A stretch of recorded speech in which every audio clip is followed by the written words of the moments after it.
Muy buenas noches, sean todos bienvenidos a FETV Diario, una manera diferente de mantenerse informado. Para hoy, martes 14 de mayo, les saluda Adaluz Sanjur en compañía de Augusto Vanegas. Augusto, buenas noches. ¿Qué tal, Adaluz? Buenas noches, amigos televidentes. Bienvenido a este servicio televisivo. Como siempre, felices de saludarles y también enviar nuestros saludos a aquellos que nos sintonizan a través de los 94.1 FM de Radio Hogar, la presencia viva del Señor, y también a través de nuestro Twitter, @FTVDiario05, para que escriba sus comentarios, y también a través de nuestra cuenta en Facebook Live, a través del FTV Canal 5.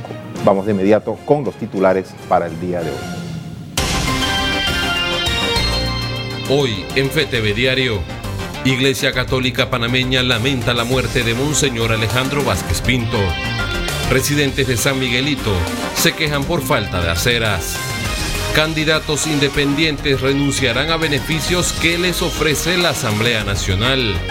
SINAPROC emite aviso de prevención por lluvias por el paso de onda tropical. En Notas del Mundo, Alemania sepulta víctimas de experimentos nazis más de 70 años después. Y diputados opositores denuncian que militares bloquean el Parlamento venezolano. Los detalles de estas y otras informaciones a continuación. Iniciamos con las informaciones. El presidente electo Laurentino Nito Cortizo presentó al Tribunal Electoral su declaración jurada de contribuciones privadas que recibió durante su campaña electoral, previo al desarrollo de las elecciones generales del pasado 5 de mayo. En una carta enviada al magistrado presidente del Tribunal Electoral, Heriberto Araúz, con fecha del 11 de mayo, Cortizo hizo, además del detalle de donaciones, el desglose de gastos que suman los 7.4 millones de dólares. Bien, avanzamos en la información. Los 5 diputados independientes electos renuncian a beneficios que tendrán al entrar a la Asamblea Nacional. Los actuales diputados de la Nación en su gran mayoría se aprovechan de los beneficios que les otorga la Asamblea Nacional, desde el pago de contratos de celulares, bonos, partidas y hasta autos. Pero 5 diputados electos han decidido renunciar a estos privilegios. Se trata de los diputados por libre postulación Raúl Fernández, Gabriel Silva, Adán Bejerano, Edison Brose y Juan Diego Vázquez. Estamos dispuestos como fracción parlamentaria a renunciar a la franquicia postal, la franquicia telefónica, la importación libre de impuestos y gravámenes de autos y por sobre todo a cualquier clase de bono, donación, partida y o estructura opaca de manejo de fondos públicos. Los diputados electos han señalado que estarán conformando una fracción dentro de la Asamblea Nacional, una especie de bancada independiente, y han destacado que se mantienen evaluando si hay o no pactos de gobernabilidad con la próxima administración de Laurentino Cortizo. La acción parlamentaria, según establece el reglamento, se conforma por no menos de 4 diputados, sin embargo no establece en la ley un requerimiento para establecer ni democrática ni no democráticamente un presidente o un jefe.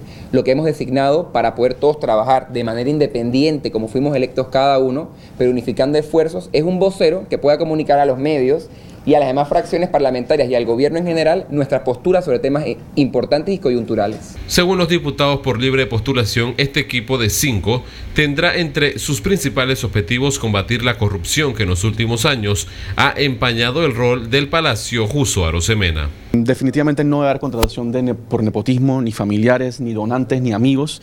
Tampoco las planillas deben ser opacas o deben ser oscuras, deben ser transparentes. En eso definitivamente estamos de acuerdo. Un abogado necesita, un diputado necesita un equipo de asesores, lo que no necesita es embotellar a personas o contratar a familiares.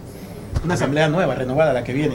Bueno, en gran parte sí, hay muchas caras nuevas, hay varios independientes, bueno, somos 5, esto es histórico también, esta fracción parlamentaria es histórica, varios diputados nuevos a nivel nacional, lo cual da cierta esperanza, pero también una gran responsabilidad de hacer las cosas bien. El vocero de los diputados electos por libre postulación, Juan Diego Vázquez, se limitó a hablar de otros temas que no estuvieran relacionados al anuncio sobre la renuncia de ciertos beneficios que podrán tener una vez entren a la Asamblea Nacional los 71 diputados de la República. Con imágenes de Elvis Pineda, Ramsés Betancur, FTV Diario. Por otro lado, un grupo de excandidatos a diputados y representantes se preparan para la recaudación de dinero para poder iniciar el proceso de impugnación en varios circuitos electorales. Un grupo de ex candidatos por libre postulación realizaron una concentración este martes en la sede del Tribunal Electoral con la intención de mostrar su inconformidad por el triunfo de algunos candidatos gracias al denominado residuo. De acuerdo al estudio que hemos hecho, en primer lugar, ni siquiera los partidos que fueron adjudicados una curul por cociente y medio cociente podían participar del residuo. Y en segundo lugar, si hubiese sido el caso, no se les podía tomar en cuenta los votos que ya habían sido contados para adjudicar esas curules por cociente y medio cociente. Los ex candidatos a diputados de los circuitos 810, 21, 86 y 87 han señalado que solicitarán apoyo de la ciudadanía para la recaudación de dinero para poder pagar los $25.000 que exige el Tribunal Electoral para poder iniciar el proceso de impugnación. Pidiendo a todos en poder impugnar este resultado de los residuos y estamos recogiendo el dinero, que son $25.000, para adjudicarlo como fianza. Ya que los creadores de las reglas del juego han sido los mismos partidos de siempre, de manera imparcial, que han hecho estas reglas para favorecerse ellos mismos. Así que defenderemos a las más de 10.000 personas que dieron su voto de confianza y creyeron en nuestro movimiento. El abogado de los ex candidatos por libre postulación señaló que se basarán en el derecho a la igualdad de sufragio. Derecho al pluralismo político y el derecho a la representación proporcional. Estos tres derechos han sido infringidos por el Tribunal Electoral y por la Junta de Escrutinio al hacer estas proclamaciones por residuo, y eso es lo que vamos a argumentar en las respectivas impugnaciones cuando las presentemos. Pero el caso de estos ex candidatos a diputados no es el único. También se unió el ex candidato a representante Carlos Fernández para iniciar el proceso de impugnación. Ciudadanos comunes y corrientes que decidimos participar en un torneo electoral y hemos visto de que se hizo la trampa también para que un panameño que no tenga $25.000 para destinarlo a una impugnación no pueda reclamar por su derecho o reclamar que se haga justicia o que se investigue un proceso. Esos diputados que hoy no fueron reelectos, y por eso estamos pidiendo la colaboración de la ciudadanía en este tema para que podamos recolectar ese monto de la fianza para poder presentar las impugnaciones, porque estamos seguros que aquí va a privar el derecho, que el artículo 193 es muy claro y permite esa representatividad y que se le adjudiquen las curules a quienes la ganamos, no solo por respeto a los candidatos que participamos, sino por respeto a todos esos electores que apoyaron nuestras diferentes propuestas. En horas de la tarde de este lunes, el ex candidato a diputado independiente del área de Capira se presentó a la sede del Tribunal Electoral para iniciar este proceso de impugnación contra la actual diputada Yanibel Ábrego, ya que según Eduardo Vázquez hay pruebas de supuesto clientelismo. Con imágenes de Elvis Pineda, Ramsés Betancourt, FETV Diario. En ambas fronteras del país se ha localizado presunta droga y municiones sin detonar, según las autoridades del Servicio Nacional de Frontera. La temible organización delictiva colombiana dedicada al narcotráfico, conocida como el Clan del Golfo y otro grupo criminal, mantienen operaciones en la zona limítrofe entre Panamá y Colombia, donde se disputan el control del territorio para sus actividades delictivas, según se ha confirmado, por lo que las autoridades de ambos países han fortalecido la seguridad en varios poblados del área. Nosotros, de nuestra parte, en Panamá hemos estado localizando estas estructuras criminales y de igual forma hemos estado localizando drogas ilícitas almacenadas en estos campamentos, y de igual forma hemos trabajado conjuntamente con el Ministerio Público, con la Fiscalía General de Colombia, así como las autoridades militares y de Policía de Colombia, en la posibilidad de poder cortar esa influencia que pueden tener estas estructuras criminales, no solamente en el territorio, sino en nuestra población indígena, para poder facilitar su tarea de trasiego ilícito. Esa dinámica ha aumentado la obtención de resultados operacionales que ha afectado directamente no solo al componente armado del grupo armado organizado Clan del Golfo, sino a grupos dedicados al narcotráfico y al tráfico de personas sobre el sector de la frontera. La batalla contra el crimen organizado y el narcotráfico en las fronteras panameñas es cosa de todos los días y a cualquier hora.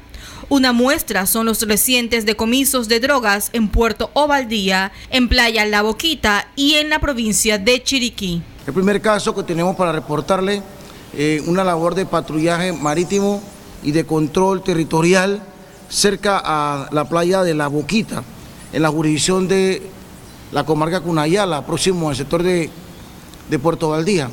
Unidades de botes especiales junto con inteligencia pudieron ubicar unos 54 paquetes contentivos de drogas, así también en la ofensiva contra el narcotráfico en el área occidental, frontera con Costa Rica, elementos del puesto de seguridad integral de interdicción contra el narcoterrorismo del sector de San Isidro, próximo al sector de Paso Canoa, pudieron dar con la ubicación el día de ayer de un ciudadano de nacionalidad panameña, el cual efectivamente conducía un vehículo.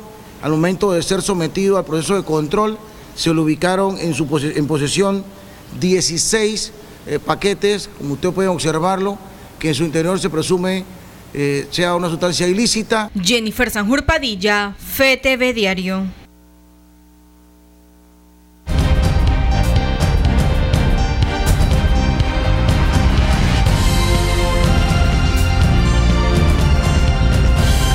Buenas noches, amigos televidentes.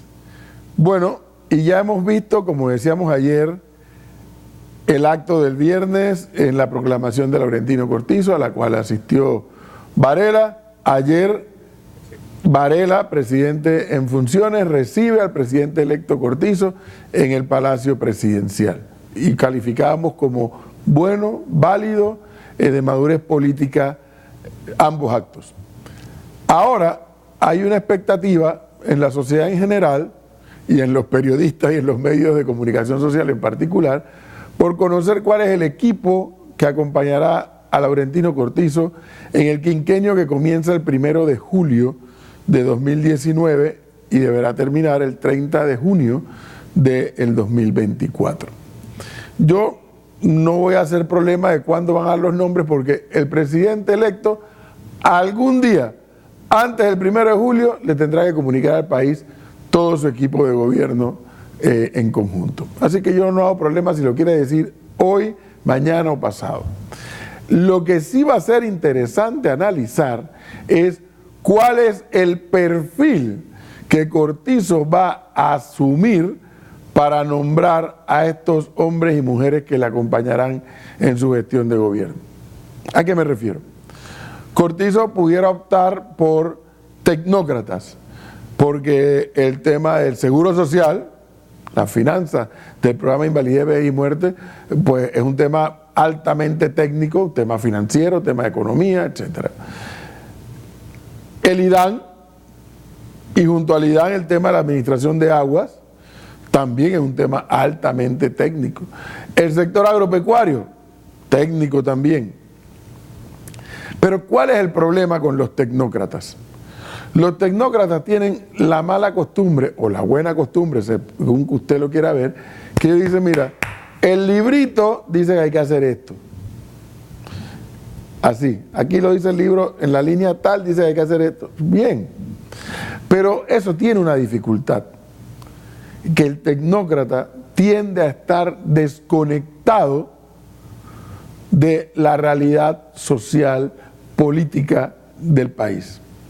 Como está tan conectado al librito, a lo que debe hacerse, pierde de vista la realidad esa del componente humano. Esa es una posibilidad.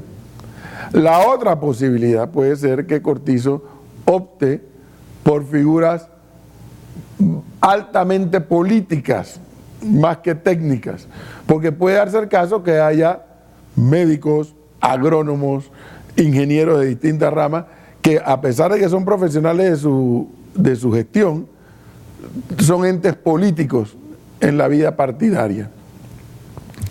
Eso también conlleva un riesgo. Si tienes un gabinete o un equipo de gobierno muy político, están pensando en las próximas elecciones, están pensando en qué decisiones hay que tomar que no nos genere un costo político. Bueno, si vas a estar pensando en el costo político, ¿para qué te metiste a gobernar? Porque gobernar implica eso, tomar decisiones que un sector de la sociedad favorezca y que otro sector de la sociedad no favorezca. Y ahí está el costo político famoso. Pero no puede llegar a gobernar pensando en que no quiero pagar el costo político del seguro social, del IDAN, del sector agropecuario, de la educación. Parece que lo que hace sentido es una mezcla, ¿no? Una mezcla de técnicos y de políticos para que cuando los técnicos se van, agarran del libro, el político le diga, mira, la realidad del país es esta otra. Y que cuando el político está mirándose el ombligo solo con el tema de las próximas elecciones y no pagar costo político, el técnico le diga, es que aunque no lo pagues, hay que hacer esto. O sea, una conjugación de ambas cosas, de técnicos y políticos, probablemente le podría salir a Cortizo un equipo que empuje con una agenda de ejecución muy clara y muy concreta, y con un equipo que al mismo tiempo entienda que esa agenda y esa aplicación no puede dejar de tomar en cuenta el componente humano, el componente social. Bueno, y sí, y también el cálculo político, porque eso está en el juego siempre. Pero bueno, hay que esperar a que el presidente Cortizo lo anuncie. Hay periodistas y medios que están desesperados porque le den la primicia, como si después que den esa primicia, si es que se la dan a algún medio, todo el resto del país va a conocer las noticias. Así que con calma, Cortizo tomará su tiempo, me imagino, para dar ese anuncio. Continuamos con más información. En el segundo bloque vamos a hablar se ha creado la bancada de diputados del independiente. Aquí sí son independientes. En el caso de las elecciones era de libre postulación. De eso vamos a hablar en el segundo bloque. Muchas gracias, profesor, por este primer análisis de la noche, y nos vamos de inmediato con lo que hace noticia a nivel internacional.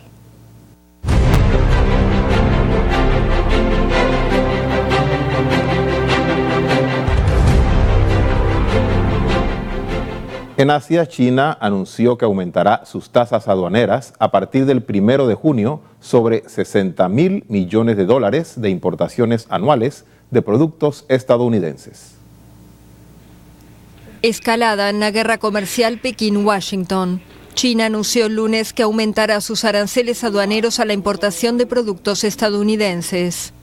A partir del 1 de junio, las tasas aplicadas serán del 10, 20 y hasta 25% sobre un conjunto de productos estadounidenses ya gravados, anunció el gobierno chino. La medida afecta a importaciones por unos $60.000 millones anuales. La decisión fue adoptada en represalia a los aranceles estadounidenses a productos chinos. Hemos dicho muchas veces que imponer aranceles no resolverá ningún problema. China nunca se rendirá a presiones externas. Estamos resueltos y tenemos la capacidad de salvaguardar nuestros intereses y derechos legítimos. El presidente estadounidense Donald Trump reaccionó advirtiendo que China no debería tomar represalias porque solo empeorará las cosas. La semana pasada, una serie de nuevas negociaciones que buscaban poner fin a la guerra comercial bilateral terminaron sin que hubiera un acuerdo entre ambas potencias. 70 años después de la Segunda Guerra Mundial, Alemania enterró restos de víctimas ejecutadas por el régimen nazi, que fueron además utilizados en experimentos. Más de 300 diminutos trozos de tejido humano de presos políticos ejecutados por los nazis fueron inhumados el lunes por la tarde en un cementerio de Berlín. Los restos eran almacenados por el Hospital Charité de Berlín, donde décadas atrás el médico anatomista Hermann Stiev hizo experimentos con ellos, y fueron entregados en 2016 al profesor Andreas Winkelmann para tratar de identificar a los dueños. A petición de las familias, no se dieron a conocer públicamente las identidades de las víctimas, pero se sabe que la mayoría eran mujeres. Ahora tengo un lugar cómodo, mentalmente cómodo para meditar, y no más el lugar de su ejecución, que es aterrador. Para avanzar en sus investigaciones, Stiev, un científico de renombre, estudiaba los tejidos genitales extraídos de mujeres ejecutadas por el régimen nazi. Luego de la guerra, jamás fue investigado por la justicia, mientras que sus resultados, pese a las condiciones de sus investigaciones, siguen considerándose importantes para la ginecología moderna. Banco Santander quiere eliminar 3.700 empleos en España. El objetivo es eliminar duplicidades en departamentos centrales o intermedios. El banco español Santander, el mayor de Europa por capitalización bursátil, quiere suprimir unos 3.700 empleos en España. una cifra que representa más del 10% de su plantilla actual. La información fue brindada a la France Press por una fuente sindical. El grupo, que emplea unas 32.300 personas en España, quiere también cerrar 1.150 oficinas en ese país, aproximadamente una de cada 4. El objetivo es eliminar duplicación de tareas en departamentos centrales o intermedios, después que Santander absorbiera en 2017 al entonces sexto mayor banco del país, el Popular. Las cifras comunicadas por el sindicato son una primera propuesta de la dirección. En las próximas semanas se prevén más reuniones y se espera que las cifras definitivas se conozcan en junio. A fines de marzo, Banco Santander empleaba a poco más de 200.000 personas en unas 13.300 oficinas en todo el mundo. El líder nacionalista húngaro Viktor Orbán, un hombre duro pero respetado y que es acusado de socavar la democracia de su país, fue alabado por el presidente de los Estados Unidos, Donald Trump. El presidente estadounidense Donald Trump alabó el lunes al presidente húngaro Viktor Orbán, quien es fuertemente criticado por su política anti-inmigración y acusado de erosionar las instituciones democráticas de su país. Viktor Orbán ha hecho un gran trabajo en muchos sentidos. Es muy respetado, es respetado en toda Europa. Probablemente es un poco controversial, pero eso está bien, está bien. Hizo un gran trabajo y garantiza la seguridad de su país. El encuentro con Trump le ofrece al primer ministro húngaro una plataforma a menos de 2 semanas del inicio de las elecciones europeas, en las que se espera que los partidos de extrema derecha tengan un papel destacado. La línea dura, xenófoba para algunos, de Orbán contra los refugiados y contra quienes denomina los burócratas de Bruselas, lo ha distanciado incluso de sus antiguos aliados conservadores. Las campañas contra la inmigración de Orbán en Europa se hacen eco de muchos de los argumentos esgrimidos por Trump para construir un muro en la frontera entre México y Estados Unidos y de sus intentos de impedir que los inmigrantes busquen asilo en su país. Diputados venezolanos denunciaron este martes que fuerzas de seguridad bloquearon los accesos al Parlamento en Caracas. Efectivos de la Guardia Nacional Venezolana, policías y agentes del Servicio de Inteligencia cerraron el martes el acceso al Parlamento de Caracas, único poder en manos de la oposición. Diputados denunciaron el hecho como un intento del gobierno de Nicolás Maduro de evitar la reunión de la Asamblea. Hoy amanecimos nuevamente con otra crisis generada por el gobierno, por el presunto, digamos, por la presunción de que existe un aparato explosivo en el Palacio Federal Legislativo. En primer lugar, queremos decirle que esto es para nosotros, desde luego, un acto intimidatorio del régimen para tratar de impedir que la Asamblea Nacional siga haciendo sus funciones. El hecho tiene lugar en medio de la pugna entre el jefe del Parlamento, Juan Guaidó, reconocido como presidente encargado de Venezuela por más de 50 países, y Maduro. El 7 de mayo, la oficialista Asamblea Constituyente, que rige al país con poderes absolutos, despojó a 10 parlamentarios de su inmunidad, luego que el Tribunal Supremo de Justicia los acusara de apoyar el alzamiento de un reducido grupo de militares contra Maduro. Desde entonces fue detenido Edgar Zambrano, vicepresidente del Parlamento. Otros 3 parlamentarios se refugiaron en las residencias de los embajadores de Italia y Argentina, y uno más huyó a Colombia. Bien, amigos televidentes, siendo las 8:23 de la noche, vamos a hacer nuestra primera pausa aquí en FTV Diario. Al regresar tendremos información eclesial, la actividad del Santo Padre y también la actividad de lo que ocurre aquí en nuestra iglesia panameña. No le cambie, ya volvemos, esto es FTV Diario.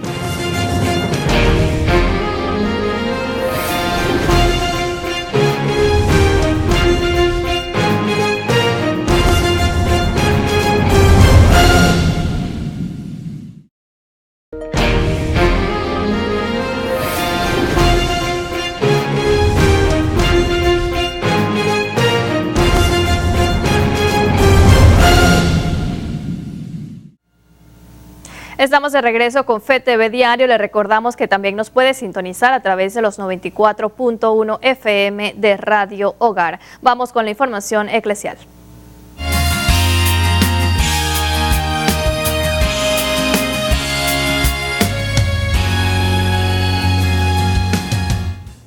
La Oficina de Comunicación y Prensa de la Arquidiócesis de Panamá hace de conocimiento público que Monseñor Alejandro Vázquez Pinto, en horas de la tarde de hoy, 14 de mayo, partió al encuentro del Padre Eterno. Monseñor Alejandro nació en la comunidad de Puerto de Tierra, en el Higo de San Carlos, el 4 de julio de 1928. Fue ordenado sacerdote el 2 de diciembre de 1956. Durante su vida impulsó el uso de los medios de comunicación para la evangelización y dejó a la Arquidiócesis de Panamá el programa de televisión Abrid las Puertas al Redentor.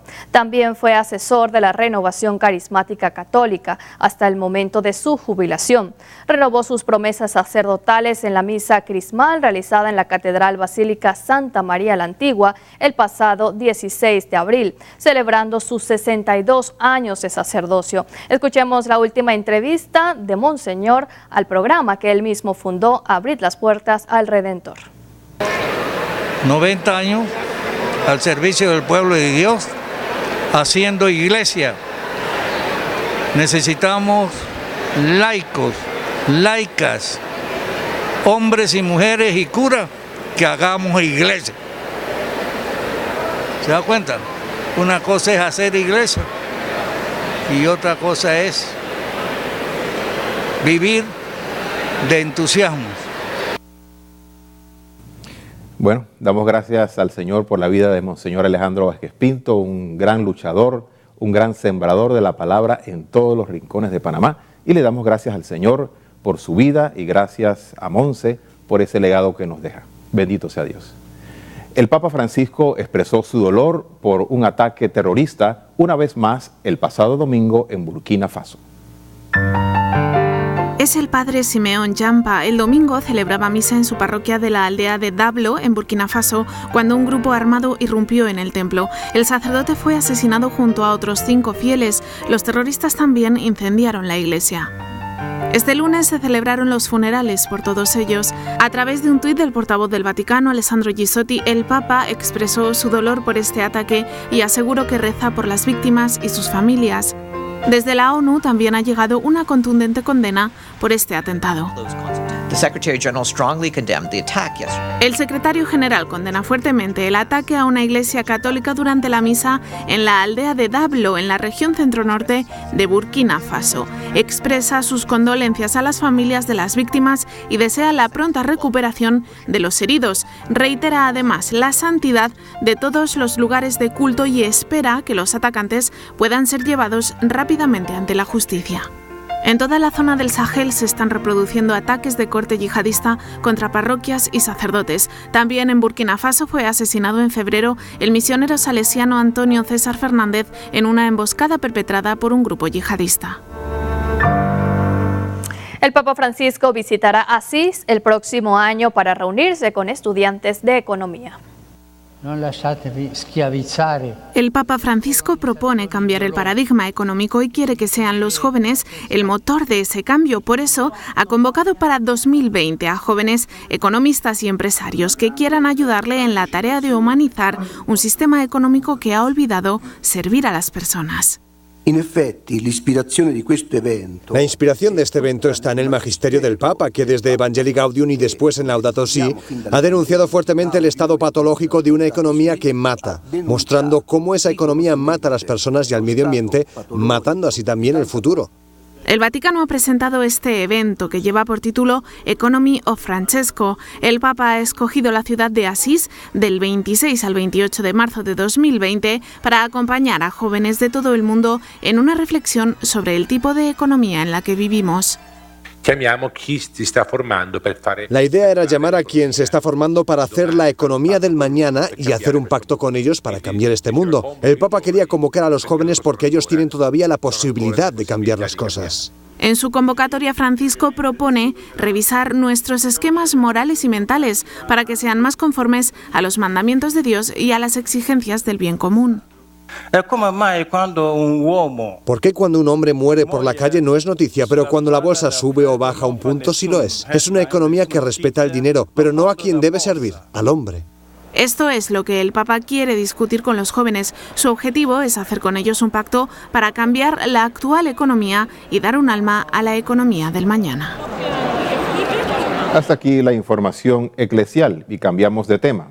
La falta de aceras para los peatones en San Miguelito es un problema que lleva mucho tiempo. El inconveniente es reconocido por sus autoridades.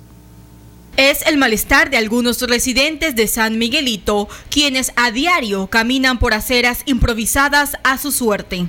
Y es que este distrito carece en algunas áreas de aceras peatonales que permitan la fácil movilidad de quienes transitan por ella, una situación de vieja data.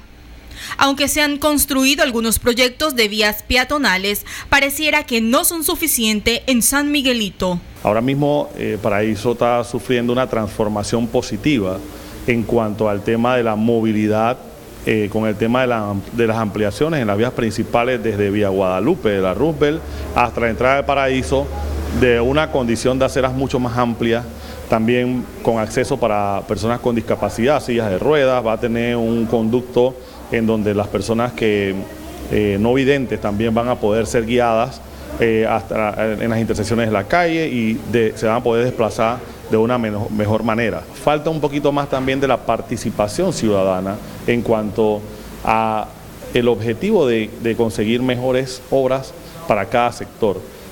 La gente no está participando y es prioridad para cualquier gobernante, en el caso de los representantes, que las consultas ciudadanas emerjan desde las mismas comunidades. Pero a la problemática también se suma la imprudencia de conductores que se estacionan en los pocos espacios destinados para paso peatonal, además de los puestos de ventas informales o buonerías de personas que buscan generar ingresos para llevar el sustento a sus hogares, como es el caso del corregimiento Omar Torrijos y Victoriano Lorenzo. No hay acera, muchas, pongamos, sin embargo esa tiene, pero por allá hay muchas que no tienen nada, nada más que la partecita que uno tiene que estar tirándose para afuera. Muchas veces yo he estado en peligro porque por ir escudiéndome de los carros me he metido hasta en las ceras y a veces las ceras tienen unos huecos y a veces me he visto muchas veces en peligro de fracturarme una pierna o algo porque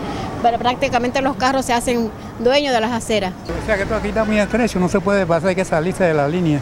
Tenemos ese problema diariamente en cuanto a las aceras peatonales en las vías principales, ya que tenemos boneros, tenemos actividades de comercios de media empresa, donde el cual estamos viendo cómo reubicarlos, están en áreas de servidumbres también, tienen sus permisos también de ocupación dentro de la servidumbre de hace muchos años atrás, así que tenemos que, ese es un conjunto, tanto la alcaldía como nosotros Junta Comunal, ver la reubicación para instalar las aceras, que también es una realidad, los autos lo utilizan para estacionamientos. Los vendedores informales ubicados en la servidumbre, según cuentan los representantes, están avalados por la alcaldía del distrito de San Miguelito. Por lo menos que los carros se estacionen bien, yo creo que nos da un chance para poder pasar y que los niños sobre todo no se expongan y las mamás que sean más atentas a sus hijos, ¿no? Claro, aquí tenemos el problema que tenemos muchísimas escuelas y de la misma forma a la hora de ellos salir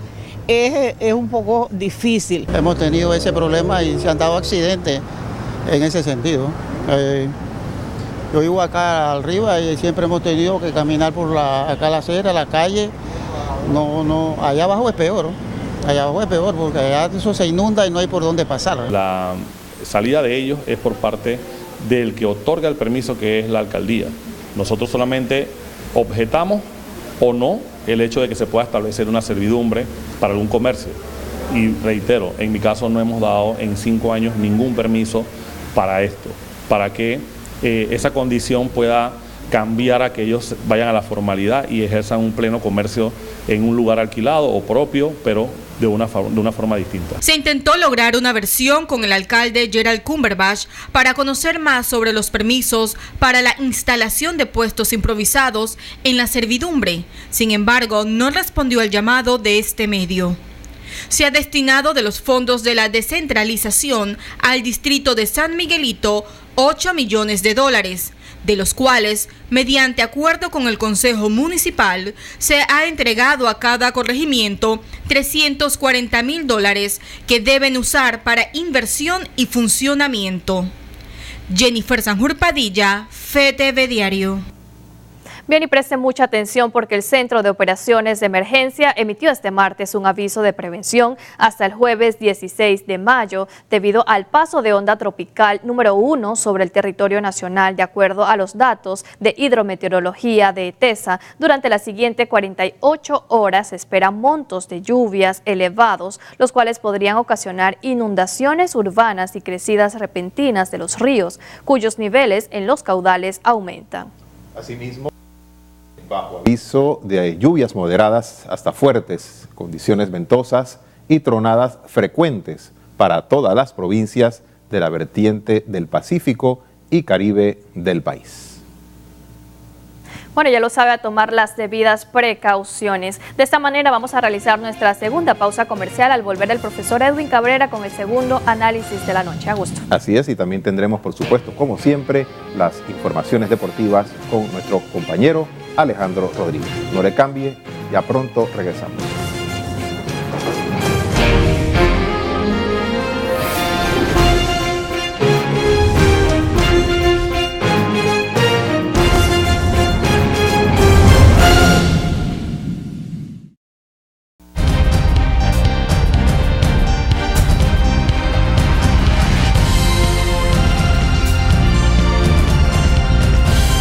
De regreso, amigos televidentes. Y bueno, hoy se da una noticia en conferencia de prensa en horas de la mañana en donde los 5 muchachos, para mí son muchachos todos, el que más edad tiene creo que tiene 36 o 38 años, lograron alcanzar una curul en la Asamblea Nacional de Diputados. Los 5 han decidido constituir una bancada de diputados. En este caso sí cabe la palabra independiente. En las elecciones la palabra independiente no existía, existía la libre postulación. Acá sí cabe la palabra independiente porque va a haber una bancada PRD, una bancada Cambio Democrático, una bancada panameñista, una bancada molirena, todos de los respectivos partidos. Y ellos 5 han decidido constituirse en una bancada. Ahí sí, independiente de los otros partidos que integran la Asamblea Nacional de Diputados. Eso tiene un valor porque a la luz del reglamento interno de la Asamblea, que es ley de la República, tiene un valor. Ya no tendrán que reclamar derechos por separados.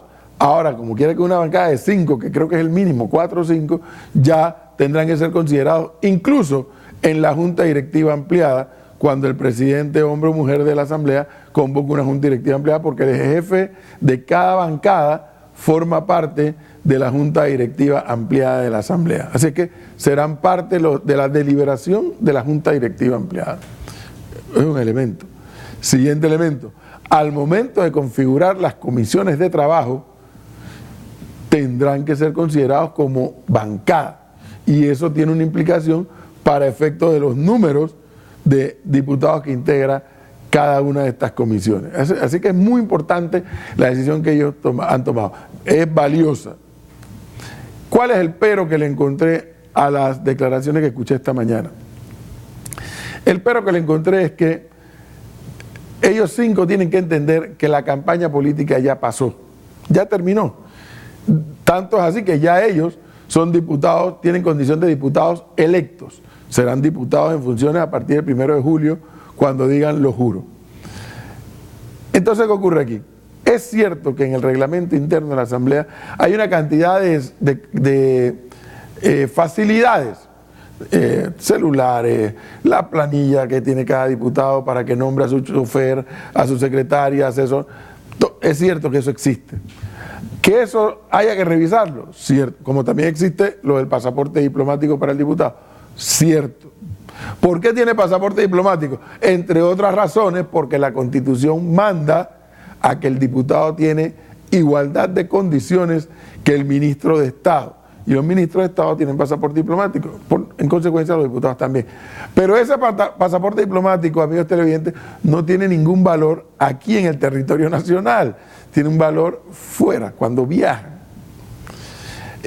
Entonces, hoy esta bancada de independientes comenzó a decir: no queremos esto, no queremos esto, no queremos esto, no queremos esto, y muchos panameños probablemente lo estaban aplaudiendo. Yo no es que ni lo aplaudo ni no lo aplaudo. Yo lo que digo, oiga, cuidado, vayan con calma. Lo importante, la noticia importante es que se configuraron en una bancada. Lo importante no es que digan que no quieren el teléfono, que no quieren los contratos. Eso no es lo importante, porque ¿sabe cuándo va a ser importante eso?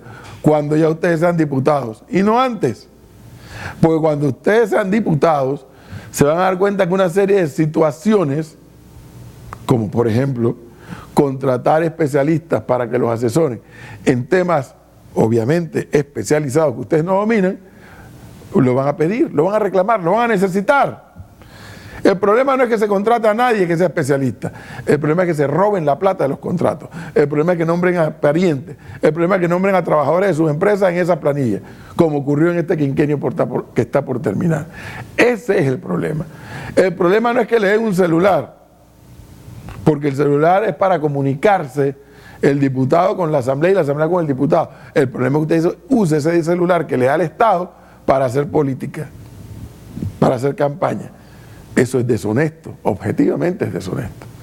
Y así por el estilo. Por eso le digo, ojalá que estos 5 jóvenes que entran a ser diputados a partir del 1 de julio, que además van a llegar con una expectativa muy alta, concentren paso a paso los pasos que van a ir dando.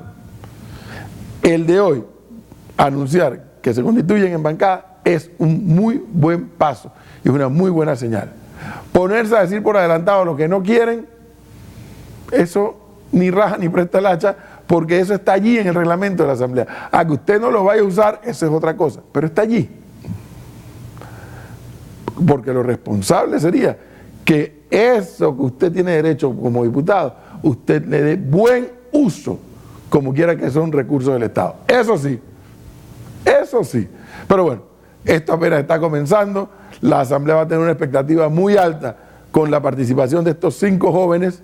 Creo que la sociedad va a estar más pendiente de lo que estos 5 jóvenes hagan versus lo que el resto de los 66 hagan. Porque ya hay gente hasta cogiendo apuestas de que les va a ir mal, que se van a exhibir. Que, hombre, le voy a decir algo. Yo no lo creo. Yo de los 5 entrevistados, los 4, creo que son gente decente, creo que tienen muy buenas intenciones, pero lo más importante, creo que tienen la capacidad de leer bien la Constitución y las funciones del órgano legislativo, leer bien el reglamento interno y con esas 2 herramientas hacer su trabajo en el Pleno de la Asamblea. Vamos a esperar que llegue el 1 de julio para ver qué ocurre con esta bancada independiente. Continuamos con más información y los deportes con Alejandro Rodríguez.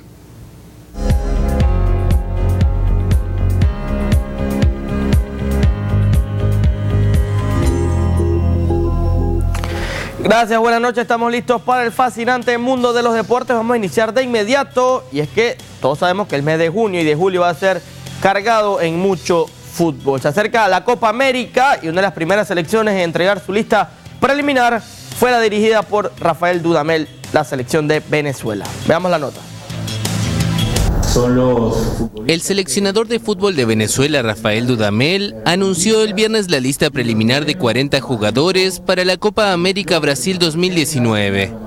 En ella aparecen figuras consagradas como Salomón Rondón y el capitán Tomás Rincón, pero también muchos talentos emergentes. Antes del 2 de junio, Dudamel deberá definir a los 23 que disputarán la competición. Hoy vamos a Copa América con la mayor ilusión, con una altísima expectativa, entendiendo que sigue siendo preparación para eliminatoria, que es nuestro gran sueño, que es nuestro gran objetivo. 10 jugadores del seleccionado venezolano que consiguió hace 2 años el hito del subcampeonato mundial sub-20 están incluidos en el llamado, entre ellos el arquero Wilker Fariñez, los centrocampistas Yangel Herrera y Jefferson Soteldo y el atacante Adalberto Peñaranda. Venezuela comenzará el 18 de mayo una gira de preparación por Estados Unidos, donde jugará amistosos ante Ecuador, México y la selección estadounidense entre el 1 y el 9 de junio. En la Copa América, que arrancará el 14 de ese mes, Venezuela compartirá grupo con el anfitrión Brasil, Bolivia y Perú.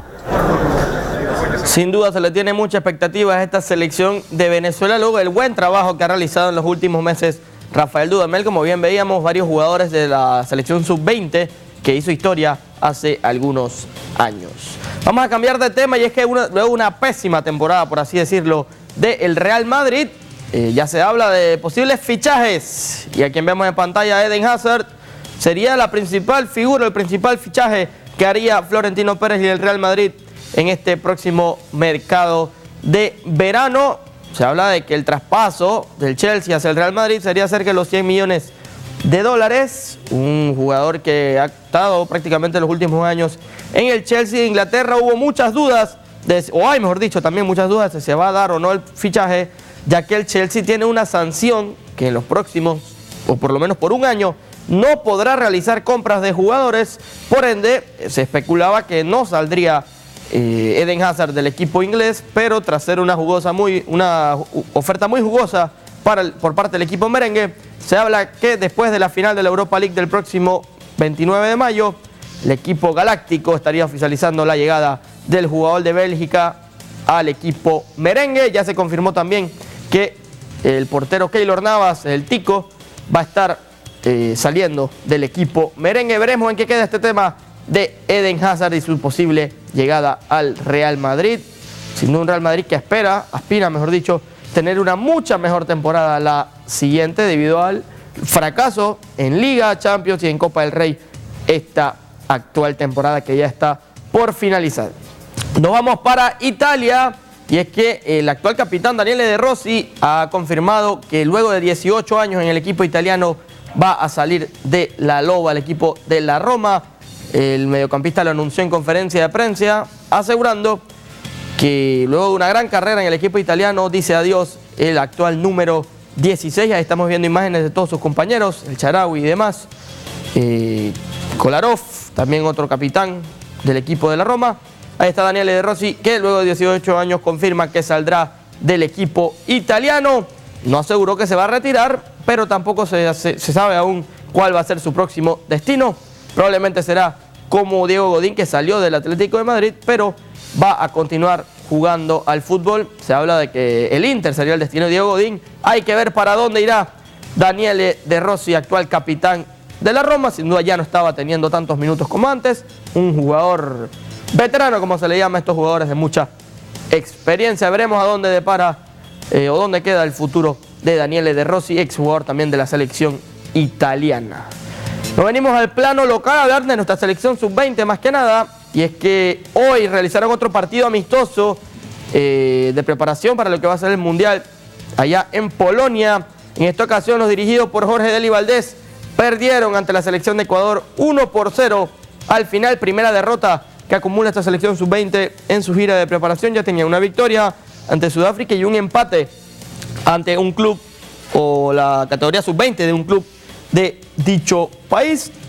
El equipo se sigue preparando, sigue realizando Jorge Dely las distintas rotaciones para confirmar cuál podría ser su once inicial de cara a lo que va a ser el debut de Panamá. Recordemos que estamos en un grupo muy complicado ante Arabia Saudita, Mali y la selección de Francia. Los dos primeros que mencioné, campeones en África y también en Asia, respectivamente en sus continentes. Veremos cómo sigue el futuro de esta selección sub-20, que todavía le queda un partido amistoso previo a lo que va a ser su debut en el Mundial sub-20. Compañeros, es lo que tenemos en Deportes para hoy.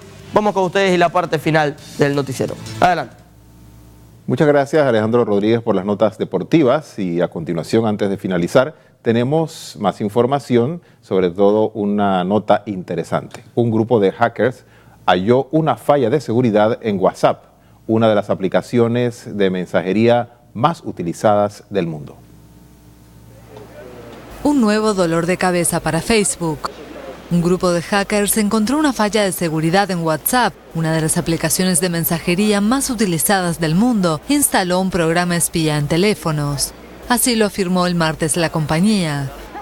La vulnerabilidad fue reparada en la última actualización de WhatsApp, aplicación que utilizan unas 1.500 millones de personas. Según el Financial Times, el programa fue desarrollado por una firma basada en Israel llamada NSO Group, acusada de ayudar a gobiernos desde Oriente Medio hasta México a espiar activistas y periodistas. Expertos en seguridad indicaron que el código maligno guarda similitudes con otras tecnologías desarrolladas por la firma, cuyo producto más conocido es Pegasus, un programa muy invasivo que puede activar a distancia la cámara y el micrófono de un teléfono y acceder a sus datos. Según WhatsApp, la falla afectó a un número selecto de usuarios. Esta filtración es la última de una serie de problemas de Facebook, propietario de WhatsApp, que ha enfrentado fuertes críticas por permitir que los datos personales de sus usuarios sean utilizados por compañías de investigación de mercado. Bien, amigos televidentes, ya siendo las 9 de la noche, ponemos punto final a FTV Diario, pero antes queremos brindarles una breve información que nos acaba de llegar. Se trata del sepelio de Monseñor Alejandro Vázquez Pinto de la Luz. El sepelio nos informan que será el próximo día jueves, pasado mañana jueves a las 10 de la mañana en la Catedral Basílica Santa María la Antigua, Catedral de Panamá. Recuerden, 10 de la mañana, todos aquellos que hemos sido sus hijos espirituales, los que hemos conocido esa hermosa labor que ha realizado en nuestro Panamá, en nuestra iglesia panameña, pues los exhortamos a que participen de este último adiós y de ese agradecimiento, sobre todo por la vida y obra de este gran sacerdote, Monseñor Alejandro Vázquez Pinto. Así es, Augusto, y bueno, unidos en oración por el alma de Monseñor Alejandro Vázquez Pinto, desde esta misma noche también todos en sus hogares, pues en agradecimiento a estos 90 años de vida, 62 años de vida sacerdotal. Muchísimas gracias por esa entrega y sobre todo esa enseñanza y ese legado también de evangelizar a través de los medios de comunicación. Queridos amigos, de esta manera llegamos a la parte final de FTV Diario. Gracias por acompañarnos. Que tenga usted excelente noche. Bendiciones.